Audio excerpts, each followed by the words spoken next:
कोमल और वर्षा दोनों बचपन की सहेलियां थीं। दोनों में बहुत प्यार था, पर वक्त के साथ जब दोनों बड़ी हुई तो वर्षा के स्वभाव में फर्क आने लगा। कोमल की शादी उसी गांव में रहने वाले मोहन के साथ हो जाती है। मोहन एक दर्जी था। शादी के बाद कोमल ने भी अपने पति का काम में हाथ बटाना शुरू कर दिया। वो भी मोहन से कपड़े सिलना सीख रही थी और कुछ ही समय में मोहन ने उसे बहुत अच्छी सिलाई करना सिखा दिया। मोहन भैया, आपने लहंगा तो बहुत सुंदर तैयार किया है। सचमुच मुझे जैसा लहंगा चाहिए था आपने बिल्कुल वैसा ही सिला है। सच कहूँ रेखा, तो ये लहंगा मैंने नहीं बल्कि तुम्हारी भाभी कोमल ने सिला है। कोमल अब मुझसे भी अच्छी सिलाई करने लगी है। सारे डिजाइन ये खुद तैयार करती है। रेखा, तुम्हारे भैया तो मेरी वैसे ही तारीफ करते रहते हैं, पर इस तारीफ के असली हकदार तुम्हारे मोहन भैया ही हैं। ये मुझे सिलाई न सिखाते तो भला मैं क्या इतना सुंदर लहंगा तैयार कर सकती थी? बताओ तो। जो कुछ भी है, लहंगा बहुत सुंदर सिला है भाभी। और एक बात और कहूँ, आप दोनों में बहुत प्यार है। मैं चाहती हूँ मेरी शादी के बाद मेरे और मेरे पति के बीच भी ऐसा ही प्यार बना रहे। भले ही हम और आप पड़ोसी हैं, पर आप दोनों मुँह बोले भैया भाभी तो है ना। मुझे आशीर्वाद दो कि मैं अपने घर में खुश रहूं। हाँ हाँ रेखा, क्यों नहीं, तुम अपने घर में हमेशा खुश रहोगी। हाँ रेखा, तुम खुद बहुत अच्छी हो। मुझे पता है तुम अपने ससुराल में एक अलग जगह बना लोगी। थैंक यू भाभी, थैंक यू भैया। और हाँ, आप दोनों ने मेरी शादी में जरूर आना है। मैं चलती हूँ। रेखा की शादी का सुनकर कोमल को वर्षा याद आ गई। काफी दिनों से वर्षा कोमल से मिली नहीं थी। वर्षा अमीर घर की लड़की थी। समय के साथ जब वो बड़ी हुई तो उसने अपने और कोमल के रिश्ते के बीच में अमीरी गरीबी की दीवार खड़ी कर दी। रेखा की शादी में दोनों का मिलना हुआ, पर वर्षा सबके सामने घमंड से भरी हुई बर्ताव कर रही थी। तुम्हें ये सुनकर हैरानी होगी कि मेरी शादी एक बहुत अमीर खानदान में होने वाली है। वैसे कुछ भी कहो, सब किस्मत की बात होती है। मुझे तो अपने ऊपर बहुत गर्व हो रहा है कि मैंने वक्त रहते तुम्हारी जैसी गरीब लड़की से दोस्ती तोड़ दी, वरना मैं तो नादानी में बचपन से तुमसे दोस्ती करके बैठी थी। कहते बड़े होकर ही इंसान को समझ आती है, और वो समझ मुझे सालों पहले ही आई। वैसे मैंने सुना है रेखा जो अपनी शादी में लहंगा पहन रही है वो तुमने तैयार किया है। हाँ, तुम्हें पता है शादी के बाद मैं भी अब मोहन जी के साथ सिलाई का काम करती हूँ। रेखा और उसकी मम्मी हमसे ही कपड़े सिलवाते हैं। मैंने कोशिश की है कि मैं रेखा के लिए अच्छा लहंगा तैयार कर सकूं और उसे पसंद भी आया। सोच रही हूँ और अच्छे नए तरीके के लहंगे सिलना शुरू कर दूं। आगे शादियाँ भी आ रही हैं। पर जैसे लहंगे तुम सिलती हो ना, मैं ऐसे बिल्कुल नहीं पहनती। मैं तो कल शहर जा रही हूँ अपने लिए महंगा लहंगा सिलवाने। मैंने पसंद किया है, शहर में 5 लाख का लहंगा है। मैं तुम्हें दिखाती हूँ, मेरे मोबाइल फोन में उसकी फोटोज है। ये देखो, ये मोबाइल फोन मेरे होने वाले पति ने मुझे गिफ्ट किया है। वैसे तुम्हारे पास मोबाइल फोन है ना? हाँ, ये मोबाइल फोन अभी कुछ दिन पहले ही मोहन जी ने मुझे खरीद कर दिया है। ओह अच्छा, ये तो 5-7 हजार का सस्ता मोबाइल फोन है। कोई नहीं, लाओ तुम मुझे अपना नंबर दो, मैं तुम्हें अपनी शादी में बुलाऊंगी। तुम देखना मैं जो लहंगा पहनूंगी कितना अलग होगा। तुम्हें भी थोड़े आइडियाज मिल जाएंगे नए तरह के लहंगे बनाने के। हाँ अभी आई, 1 सेकंड, मुझे रेखा बुला रही है। कोमल बहू, तुम्हारी सहेली वर्षा को बात करने की बिल्कुल भी तमीज नहीं है। हम भी कोई गए गुजरे थोड़ी हैं जो ये तुम्हें इतना सुना गई। पूरे गांव के कपड़े सिलती हो तुम। इसे क्या पता कि मेहनत करना क्या होता है। इसे तो अमीर बाप की बेटी होने का इतना घमंड है। सच में मुझे बहुत गुस्सा आ रहा था जब ये तुम्हें फालतू का सुना रही थी। कोई जरूरत नहीं है इसकी शादी में जाने की। ऐसे लोग दोस्त होने के लायक ही नहीं है जो अमीर और गरीब में भेद करें। कोमल की सास ने उसे साफ मना कर दिया कि वो अपनी सहेली वर्षा की शादी में नहीं जाएगी। कोमल ने भी अपनी सास की बात को माना और अपनी सहेली की शादी में जाने का विचार छोड़ दिया। पर शादी से 2 दिन पहले वर्षा उसे कार्ड देने आ ही गई। सुन, परसों मेरी शादी है, तुझे और मोहन जी को शादी में जरूर आना है। पर एक बात सुन ले, तू ना थोड़े ढंग के कपड़े पहन कर आना। तू तो जानती है मैं एक अमीर खानदान की बेटी हूँ। अमीर खानदान में ही शादी करके जा रही हूँ। तुम सबको अच्छा दिखना जरूरी है। अब तू बचपन की सहेली है, इसलिए तुझे शादी में बुलाए बिना मैं रह नहीं सकती थी। वर्षा के ताने अब हद पार कर चुके थे। कोमल की सास से नहीं रहा गया। बस वर्षा, बहुत सुना दिया तुमने मेरी बहू को। तुम अपने आप को समझती क्या हो? हमारे घर से तुम्हारी शादी में कोई नहीं आएगा। तुम बहुत घमंडी हो। अरे तुम पैसे वाली हो तो क्या तुम मेरी बहू को सुनाती रहोगी? अरे जैसे भी रूखा सूखा खाते हैं पर किसी के आगे हाथ तो नहीं फैलाते। अब चली जाओ यहाँ से और आज के बाद मेरी बहू से दूर रहना। हाँ, मुझे भी कोई शौक नहीं है आप जैसे गरीबों को अपनी शादी में बुलाने का। वो तो मुझे कोमल पर तरस आ गया था। सोचा बचपन से जानती है तो बुला लेती हूँ। पर अच्छा हुआ आपने खुद ही आने से मना कर दिया। कम से कम हमारा अपमान तो नहीं होगा, गरीब कहीं के। वर्षा गुस्से में पैर पटकती हुई चली गई। सच में कैसी बेशरम लड़की है, इतना भी क्या घमंड की सुनाती चली जा रही थी तुम्हें। बहू, अपना मन मत खराब करो, वो बदतमीज है। लगता है इस लड़की को तमीज ही नहीं है किसी से बात करने की। कोमल को पता था कि वर्षा और उसकी दोस्ती जो थोड़ी बहुत बची थी वो अब पूरी तरह से टूट चुकी है। उसने अपने मन को संभाला और फिर अपने काम पर लग गई। और शादी से एक दिन पहले जब वो मोहन के साथ दुकान पर पहुंची तो वर्षा का फोन आ गया। वो बहुत घबराई हुई थी। कोमल, मुझे कुछ समझ नहीं आ रहा। गांव में मुझे किसी भी दुकान पर ढंग के लहंगे नहीं मिल रहे। कल शादी और आज शहर में कर्फ्यू लगा है, सारी दुकानें बंद है, सारे रास्ते बंद है, शहर से कोई आ जा भी नहीं सकता। दुकानदार ने फोन पर साफ मना कर दिया है। उसने तो पापा के अकाउंट में पैसे भी भिजवा दिए। वो बोल रहे कि वो मेरा लहंगा नहीं भिजवा सकते क्योंकि शहर में बहुत गुंडागर्दी हो गई है, इसी वजह से कर्फ्यू लग गया है। कोमल प्लीज, क्या तू मेरे लिए रेखा के जैसा लहंगा सिल सकती है? तूने उसका लहंगा बहुत अच्छा सिला था। प्लीज, तू मेरी सहेली है, मैं तेरे अलावा किसी पर विश्वास नहीं कर सकती। मुझे पता है तू मेरे लिए लहंगा जरूर सिल देगी। वर्षा, मैं तुम्हारी शादी का लहंगा जरूर तैयार करूंगी। मैं आज रात को ही लहंगा सिल दूंगी। शादी कल है ना? कल सुबह तक लहंगा तैयार हो जाएगा। मुझ पर भरोसा रखो और बिल्कुल टेंशन मत लो। मुसीबत के समय वर्षा को अपनी सहेली कोमल की याद आई और कोमल ने भी मुसीबत के समय अपनी सहेली की मदद की। उसने मोहन के साथ मिलकर रात भर में एक बहुत सुंदर लहंगा सिलकर तैयार कर दिया। वर्षा अपनी सहेली कोमल के हाथों के सिले लहंगे को पहनकर बहुत सुंदर लग रही थी। मुझे माफ कर दे कोमल, मैंने तुझे कितना सुनाया, पर आज जब मुझ पर परेशानी आई तो तू ही मेरे काम आई। कैसे काम ना आती, तू मेरी बचपन की सहेली जो है, और मुसीबत के समय अपने दोस्त के काम आना ही तो सच्ची दोस्ती है। आज तू दुल्हन के रूप में बहुत सुंदर लग रही है। वर्षा कोमल और उसके परिवार वालों को अपने ससुराल वालों से मिलवाती है। वो कोमल को बहुत सम्मान देती है और एक बार फिर से कोमल और वर्षा की दोस्ती का रिश्ता मजबूत हो जाता है।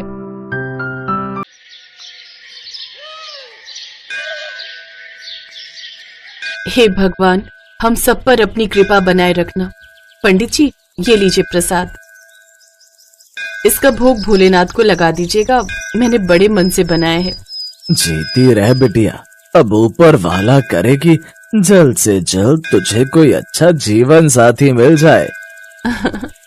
भोलेनाथ ने चाहा तो ऐसा ही होगा पंडित जी, और अगर ऐसा नहीं भी हुआ तो मैं अपना सारा जीवन भोलेनाथ के चरणों में लगा दूंगी। अब मैं ये थोड़ा प्रसाद बाहर बैठे बच्चों को भी देकर आती हूँ। ठीक है बिटिया। सीमा बाहर बैठे बच्चों को प्रसाद देने चली जाती है। तभी भोलेनाथ के मंदिर के बाहर एक बड़ी सी गाड़ी आकर रुकती है, जिसमें से रमोला नाम की एक औरत उतरती है और अपने साथ ढेर सारे फल फ्रूट्स बच्चों को बांटने के लिए आती है। लीजिए पंडित जी, ये सब सामान उन गरीब बच्चों में बंटवा दीजिए। मैं उन्हें नहीं बांट सकती ना, कहीं उनके गंदे हाथ मुझसे लग गए तो। जी, जैसा आपको ठीक लगे।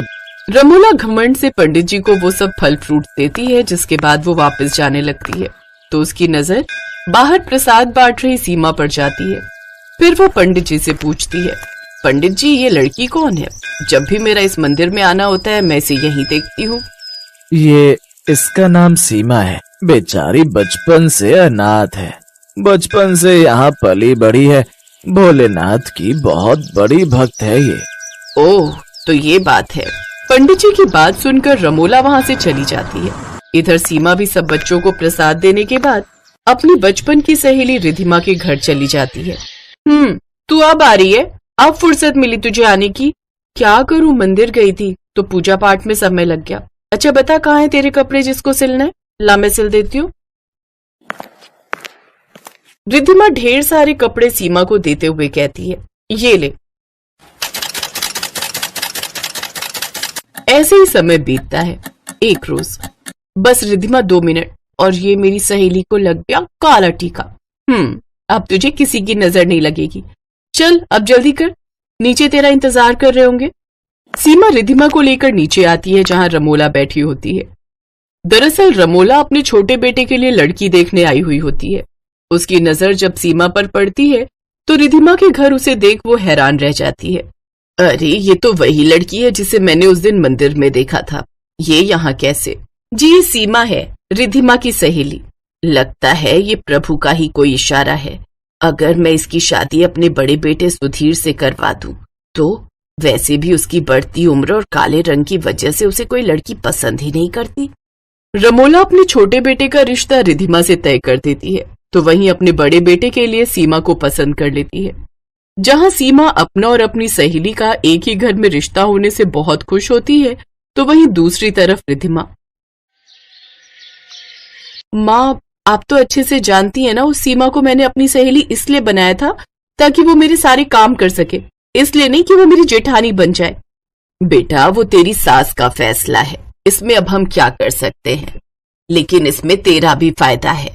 जैसे वो शादी से पहले तेरा हर काम करती थी, वैसे ही शादी के बाद भी तू उसे नौकरानी की तरह सब काम करवा सकती है। अपनी माँ की ये बात सुन रिधिमा बड़ी खुश होती है और वो इस शादी के लिए मान जाती है। कुछ दिनों बाद दोनों सहेलियां ब्याह कर अपने अपने ससुराल आ जाती हैं। अंकुश बेटा, तू मेरी इस अमीर बहू रिधिमा को ऊपर वाले कमरे में ले जा। अब से तुम दोनों ऊपर वाले हिस्से में ही रहोगे। और तू कलवे, मेरा मतलब है सुधीर, तुम इस लड़की को सामने वाले कमरे में ले जाओ। तुम दोनों यही नीचे वाले हिस्से में ही रहोगे। एक ही ससुराल में होने के बावजूद भी उनकी सास दोनों को आते ही अलग अलग फ्लोर पर रहने को देती हैं। सुनिए, माँ जी ने आपसे इस तरह बात क्यों की? मेरा रंग काला है, शायद इसलिए माँ मुझे शुरू से ही पसंद नहीं करती। आप चिंता मत कीजिए, एक दिन माँ जी भी आपके दिल की वो अच्छाई देख पाएंगी जो मैं देख पाती हूँ। ये सुनकर सुधीर को बहुत अच्छा लगता है। ऐसे ही एक रोज, सुनिए जी, मुझे नई चादर और पर्दे लेने थे अपने कमरे के लिए। देखिए ना, कितने गंदे और फटे हुए से लग रहे हैं। आप कुछ पैसे दे देते तो मैं ले आती।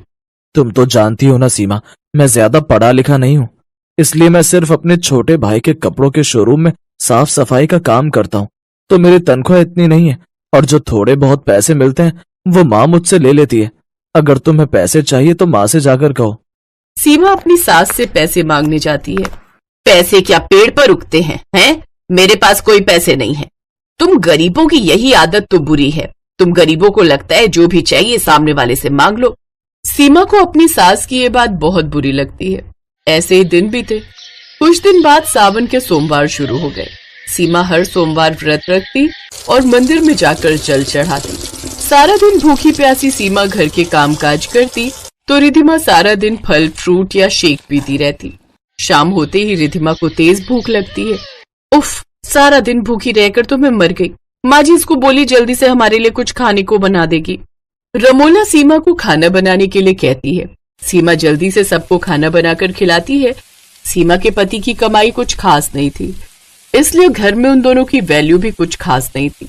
एक रोज, सुधीर, वो क्या है ना, हमें एक पार्टी में जाना है और अंकुश के जूते ठीक से पॉलिश नहीं है, और तुम तो जानते हो उसे अपने जूते कपड़े सब साफ चाहिए होते हैं। वो आज पॉलिश वाला भी नहीं आया था, तो तू ही उसके जूते पॉलिश कर दे, आखिर भाई ही तो है तेरा। ये बात सुनकर सुधीर को अजीब लगता है, लेकिन वो अपनी माँ को ना नहीं कर पाया और अंकुश के जूते पॉलिश करने लगा। उस घर में उन दोनों के साथ ऐसे ही भेदभाव किया जाता था। एक दिन सीमा अपने साथ तो ये सब बर्दाश्त कर लेती, लेकिन अपने पति के साथ हुए ऐसे व्यवहार से वो बहुत दुखी थी और अब उसने अपने पति का साथ देने की ठानी। एक रोज उनके शहर में एक बहुत बड़ी लहंगा प्रतियोगिता होनी थी और जीतने वाले को पूरे 10 लाख का इनाम मिलना था। हमारे शहर में ये प्रतियोगिता, मैं इस प्रतियोगिता में हिस्सा जरूर लूंगी। अगर ये गरीब उसमें हिस्सा लेगी तो मैं भी लूंगी और महंगा सा लहंगा लेकर इसे हरा दूंगी। अब दोनों देवरानी जेठानी लहंगे की प्रतियोगिता की तैयारी करती हैं, जिसमें ऊपर रहने वाली अमीर रिधिमा अपने लिए एक बड़े फैशन डिजाइनर से महंगा लहंगा बनवाती है, तो वहीं नीचे रहने वाली गरीब बहू अपनी पुरानी सी साड़ी को डिजाइन में काटकर उसमें सुंदर सीक्वेंस लगाकर उसको तैयार कर लेती है। कुछ दिनों बाद प्रतियोगिता में दोनों भाग लेती हैं और अपनी सुंदर लहंगे की वजह से सीमा ये प्रतियोगिता जीत जाती है और उसे पूरे 10 लाख का इनाम मिल जाता है। धीरे धीरे उनके पास खूब पैसा आ जाता है और वो खुद का बड़ा सा बंगला ले लेते हैं।